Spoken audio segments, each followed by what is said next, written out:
राधे राधे दोस्तों।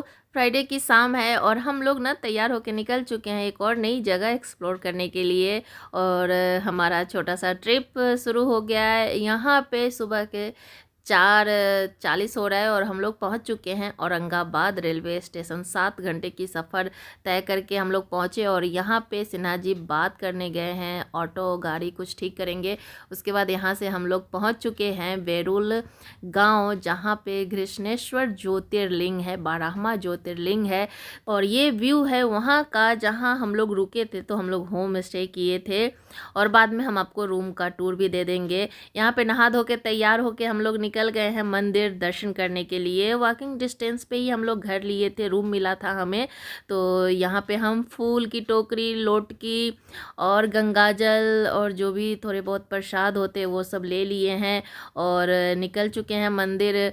और मंदिर के बाहर ना बहुत सारे छोटे छोटे शॉप है जो कि फ़ोन ले लेते हैं। वहाँ पे हम चप्पल भी जमा कर सकते हैं, 10-5 रुपया लेते हैं और फ़ोन रख लेते हैं। तो यहाँ पे हम लोग दर्शन करके आ चुके हैं, क्योंकि उसके बाद ना फ़ोन जमा हो गया था तो कुछ भी शूट करना पॉसिबल नहीं था। दर्शन करके आए, फिर सिन्हा जी बाहर से फ़ोन लेके आए। तो ये मंदिर के पीछे का सीन है जहाँ हम लोग बैठ के थोड़े बहुत फ़ोटो वीडियो लिए। और ये वो जगह है जहाँ शिव जी के ऊपर जो भी अभिषेक होता है ना वो निकल रहा है। तो हम यहाँ पे जो गंगाजल वाला जो मेरा डब्बा था ना उसमें थोड़ा सा भर लिए और हम लोग ना थोड़ा थोड़ा पिए भी। बहुत ही ज़्यादा टेस्टी था और दर्शन की क्या बताए, इतना अच्छा लगा था ना। हम यहाँ पे शिवलिंग टच भी कर सकते हैं, ज्योतिर्लिंग जो है, और खुद से अभिषेक कर सकते हैं। तो बहुत ही अच्छा अनुभव रहा। और लाइन आप देख सकते हैं कितनी लंबी लाइन है, करीब 1 घंटा हमें लाइन में लगना पड़ा था। यहाँ पे कोई वीआईपी टिकट नहीं है। अगर आपकी जान पहचान है तो फिर हो सकता है दर्शन जल्दी, लेकिन ज़्यादातर मतलब सबको लाइन में ही लगना पड़ता है। तो दर्शन करने के बाद सिन्हा जी बाहर से फ़ोन लेके आए थे, तो हम लोग थोड़े से फ़ोटो वीडियो लिए थे। मंदिर से बाहर निकलने का तो बिल्कुल भी मन नहीं कर रहा था, पर कितना देर बैठते, वो लोग बैठने नहीं दे रहे थे क्योंकि बहुत ज़्यादा रश थी, वीकेंड था ना इसलिए। तो हम लोग बाहर निकल गए हैं। बाहर एक छोटा सा दुकान था, होटल जैसा ही था छोटा सा। वहाँ पे हम लोग नाश्ता किए। नाश्ते में हम लोग खाए थे बड़ा पाव और वंशिका खाई थी पोहा। तो जो महाराष्ट्र का है ना वही सब वहाँ पे मिलता है। और यहाँ हम लोग आ गए हैं कुंड, जहाँ से ज्योतिर्लिंग प्रकट हुए थे। तो इस कुंड की बहुत लंबी चौड़ी कहानी है और अभी यहाँ पे ना कुछ काम चल रहा था तो इसलिए ये ऐसा दिख रहा था। बहुत बड़ा कुंड है और कहानी है इस ज्योतिर्लिंग की कि एक ब्राह्मण थे, शिव भक्त ब्राह्मण थे, जिनका नाम था सुधर्मा और उनकी पत्नी का नाम था सुदेहा। तो दोनों के ना बच्चे नहीं हो रहे थे, तो सुदेहा जो थी ना वो अपनी बहन से अपने पति की शादी करवा देती हैं। और शादी के बाद जब उनकी बहन ही उनकी सौतन बन के आती है तो थोड़े समय बाद उनको बच्चा होता है, लड़का। और उनकी बहन ना वो भी बहुत बड़ी शिव भक्त होती है, उनका नाम होता है घृष्णा। घृष्णा ना रोज शिवलिंग बनाती है, पूजा करती हैं और इसी कुंड में वो विसर्जन करती हैं। तो कहा जाता है कि पहले सब कुछ ठीक ठाक रहता है, लेकिन बाद में सुदेहा को घृष्णा से बहुत ज़्यादा नफरत और जलन होने लगता है। इसी कारण वो घृष्णा के बेटा को मार के काट के इसी कुंड में फेंक देती हैं। कृष्णा जो कि बहुत बड़ी शिव भक्त होती हैं, वो रोज की तरह शिवलिंग बनाती हैं, पूजा करती हैं और विसर्जन करने के लिए जब आती हैं तो वो देखती हैं किसी कुंड में से उनका बेटा निकल रहा है। और फिर शिव जी भी प्रकट होते हैं। कृष्णा के इतने लगन से पूजा पाठ करते देख बहुत ज़्यादा प्रसन्न होते हैं और उनको बोलते हैं कि तुम जो चाहो वो मांग लो।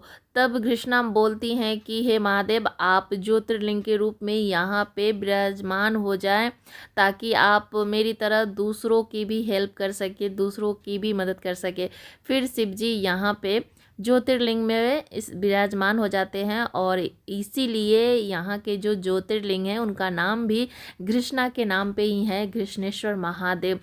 तो ज़रूर आइएगा। और ये व्यू है जहाँ हम लोग रुके थे ना, वहाँ से देख सकते हैं कितना सुंदर गांव है। ये बेरुल गांव है, इस गांव का नाम बेरुल है। एकदम शांत गांव। और ये हमारे रूम का एक टूर दे देते हैं। तो हमें ये रूम पड़ा था 1000 रुपये में, 1000। डबल बेड है, एसी है और बाथरूम भी बहुत अच्छा ठीक ठाक था, स्पेस वाला था। अगर आप ज़्यादा लोग से हैं तो एक एक्स्ट्रा मैट्रेस भी दिया हुआ था जिसे आप नीचे रख के सो सकते हैं। तो यहाँ पे हम लोग तैयार हो गए हैं। पास ही में, मंदिर के पास ही में अलोरा केव्स है, करीब 200 मीटर पे ही है, तो आप पैदल भी आ सकते हैं। और यहाँ पे एटीएम है, तो सिन्हा जी पैसा निकालने गए थे और हम लोग थोड़े से बाहर ऐसे ही मस्ती कर रहे थे और हम लोग घुस चुके हैं केव्स में। तो केव्स का भी ना बहुत ही सुंदर अनुभव रहा। मतलब ये इतना बड़ा है ना कि शूट करना मुश्किल है या आपको बता पाना मुश्किल है। तो जब भी आपको मौका मिले ना, एक बार ज़रूर आइए, ज्योतिर्लिंग का भी दर्शन कीजिए और साथ में इस केव्स में भी ज़रूर घूमिएगा। बहुत विशाल गुफा है ये, और ये इतना बड़ा विशाल केव्स है ना कि पूरा घूमना मुश्किल है। तो पहले ही आपको डिसाइड कर लेना होगा कि आपको कहाँ जाना है। तो हम लोग ना पहले ही सोच के गए थे कि जो भी हिंदू देवी देवता से संबंधित जो गुफा है ना, बस हमें वहाँ ही जाना है। तो ये देख सकते हैं 20 रुपया के नोट पे जो सीन है ना, जो फ़ोटो है ना, वहाँ पे हम एक फ़ोटो लिए थे और बहुत ही सुंदर गुफा है। आपके साथ अगर बच्चे नहीं है ना, तो फिर आप पूरा गुफा घूम भी सकते हैं, क्योंकि बैटरी वाली गाड़ी भी है जो कि आपको एक जगह से दूसरे जगह छोड़ देते हैं। और देख सकते हैं बहुत ही विशाल गुफा है। हम लोग को बहुत ही अच्छा लगा, बहुत अच्छा अनुभव रहा। इतनी तेज धूप थी फिर भी हम लोग घूमे जा रहे थे। मेरे बच्चे भी बहुत इंजॉय किए। और ये जो कैलाश मंदिर का जो गुफा है ना, उसके अंदर का सीन हम आपको दिखा रहे हैं। बहुत बड़ा शिवलिंग है और हम लोग बाहर थोड़ी देर बैठे थे मंदिर के अंदर। बहुत तेज़ धूप थी, बाहर झांको तो ऐसा लग रहा था एकदम जल जाएंगे, बहुत ही तेज़ धूप थी। लेकिन फिर भी हम लोग अंदर अंदर घूम रहे थे। मेरे बच्चे बहुत ज़्यादा इंजॉय कर रहे थे, हम लोग भी बहुत ही इंजॉय किए। बहुत अच्छा लगा हमें यहाँ आके और मेरा तो मन नहीं भरा, मेरा मन किया कि फिर से हम आएंगे, क्योंकि पूरी गुफा घूम नहीं पाए थे, थक गए थे। और उसके बाद बहुत तेज़ धूप थी और गुफा के अंदर ना पानी या खाने का कुछ भी नहीं मिलता है, तो आपको बाहर से ही कुछ ना कुछ लेके जाना है अंदर। पानी तो ज़रूर ले जाइएगा। हम तो 4 लीटर 2-2 लीटर का 2 बड़ा सा बॉटल लेके गए थे, पर वो ख़त्म हो गया। इतनी तेज़ धूप थी ना कि हम लोग पानी पिए जा रहे थे। बहुत सारे चिप्स बिस्किट भी लेके गए थे। अंदर कुछ भी नहीं मिलता है, तो जब भी आप जाते हैं ना, तो थोड़े से खाने पीने के सामान, बिस्किट, चिप्स और पानी ज़रूर लेके जाइएगा। बहुत अच्छी जगह है, जब भी आपको मौका मिले ज़रूर आइएगा। हम लोग तो बहुत ही इंजॉय किए और बहुत अच्छा लगा, मन नहीं भरा। चाहे वो ज्योतिर्लिंग का दर्शन हो या फिर ये गुफा, दोनों जगह मन कर रहा था थोड़ी देर और रुके, थोड़ी देर और रुके, पर हमारी ट्रेन थी शाम में। फिर भी एक दिन में ये पूरा गुफा घूमना ना बड़ा मुश्किल है। बहुत सुंदर गुफा है, घूमने का बहुत मन करता है, पर थक जाते हैं, चलते चलते थक जाते हैं। यहाँ पे देख रहे बहुत ऊपर से नीचे उतरना और फिर बहुत नीचे से ऊपर उतरना था। तो हमसे बच्चों से ज़्यादा ना हम लोग थके हुए थे। बच्चे तो आगे आगे भाग रहे थे, मेरे दोनों बेटी एकदम भाग रही थी और बहुत जगह तो ऐसा हो रहा था कि हम दोनों अपने बच्चों के पीछे पीछे भाग रहे थे, रुक जाओ रुक जाओ। फिर भी हम लोग ना बहुत ही ज़्यादा घूमे थे। जहाँ से अभी हम उतर रहे हैं और जहाँ चढ़ रहे हैं ना, उधर तो कोई दिख ही नहीं रहा था। ऐसा लग रहा था हम चारों और 3-4 ना लड़के थे, बच्चे, तो वो लोग बस हमारे साथ चल रहे थे। तो बाकी लोग तो बस बैटरी वाली गाड़ी से इस गुफा से इस गुफा और इस गुफा से इस गुफा करके घूम रहे थे। हम लोग बहुत जगह ऐसी है जहाँ पे बैटरी वाली गाड़ी नहीं जाती है, तो अगर आप पैदल जा सकते हैं तो ही जा सकते हैं, नहीं तो नहीं। तो बस ऐसी जगह पे हम लोग पैदल निकल जाते थे।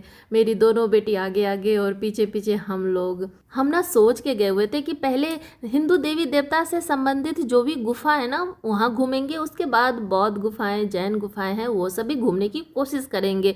लेकिन यकीन मानिए, आप एक दिन में सिर्फ हिंदू देवी देवताओं से संबंधित जो गुफा है ना, वो भी नहीं घूम सकते हैं। तो जो भी मेन गुफा है ना, आप वो पहले घूम लीजिएगा। बाद में पता नहीं, जैसी आपकी हालत रहे उस हिसाब से आप घूम सकते हैं। हमारी तो ऐसी हालत हो गई थी कि एक जगह पहुंचने के बाद अब ऐसा लग रहा था कि वापस नहीं जा सकते। तो हम लोग लास्ट में ना बैटरी वाली गाड़ी भी कर लिए थे। बच्चे तो अच्छे चले जा रहे थे। हम और सिन्हा जी का ज़्यादा लग रहा था चलना मुश्किल हो रहा था। बच्चे तो एकदम दौड़ दौड़ के भाग भाग के निकल रहे थे। और यहाँ पे ना ये गुफा हम लोग को खाली मिला था, तो हम चारों इस गुफा में आके आराम से जूते उते खोल के लेट गए थे। बाहर इतनी तेज़ धूप, लेकिन किसी भी गुफा के अंदर ना जाने के बाद एकदम ठंडा, ऐसा लगता था मानो एसी चल रहा है। तो यहाँ पे हम लोग थोड़ी देर रेस्ट किए थे। उसके बाद बैटरी वाली गाड़ी आई, तो फिर उस गाड़ी से हम लोग नीचे आ गए और वापस आ गए। तो यहाँ पे हम लोग फिर से रूम पे आ गए और इतनी तेज़ धूप थी ना कि एकदम सर दर्द पकड़ लिया था। थोड़ी देर रेस्ट किए, फिर सामान वामान पैक किए, पूरा सामान फैल जाता है ना, पैक किए और फिर हम आपको रूम का भी टूर दे दिए हैं। देख सकते हैं बड़ा सा रूम है। और अगर आप ऑनलाइन बुक करके आएंगे तो ज़्यादा अच्छा रहेगा, पर बुक करके नहीं भी आएंगे ना तो भी मिल जाता है। थोड़े बहुत आपको घूमना पड़ेगा पर मिल जाता है। बहुत सारे वहाँ पे भक्ति निवास क्या क्या निवास करके है, और बहुत सारे होम स्टे भी है जहाँ आप आराम से रुक सकते हैं। 600, 800, 400, 1200 जिस तरह के आप रूम चाहेंगे ना उस तरह के रूम मिल जाते हैं। और यहाँ पे हम लोग वापस आ चुके हैं। और अगर आप भी घृष्णेश्वर महादेव जी का दर्शन करना चाहते हैं तो सबसे पहले आपको पहुंचना होगा औरंगाबाद। औरंगाबाद के लिए ना इंडिया के हर बड़ी शहर से आपको ट्रेन मिल जाएगी। यहाँ से 30-40 मिनट के डिस्टेंस पे आपको बेरुल गांव जाना पड़ेगा जहाँ पे ज्योतिर्लिंग विराजमान है। और ऑटो, बस, गाड़ी, हर चीज़ की सुविधा है। आप कुछ भी कर सकते हैं जो भी आपका मन हो। मेरे यहाँ से 7 घंटे का जर्नी था ट्रेन से। तो बस हम लोग वापस आ चुके हैं। बहुत ही अच्छा अनुभव रहा। जब भी आपको मौका मिले ज़रूर आइए, दर्शन कीजिए, बहुत अच्छी जगह है। और मेरे चैनल को भी सब्सक्राइब कर लीजिए इस तरह के और वीडियो देखने के लिए।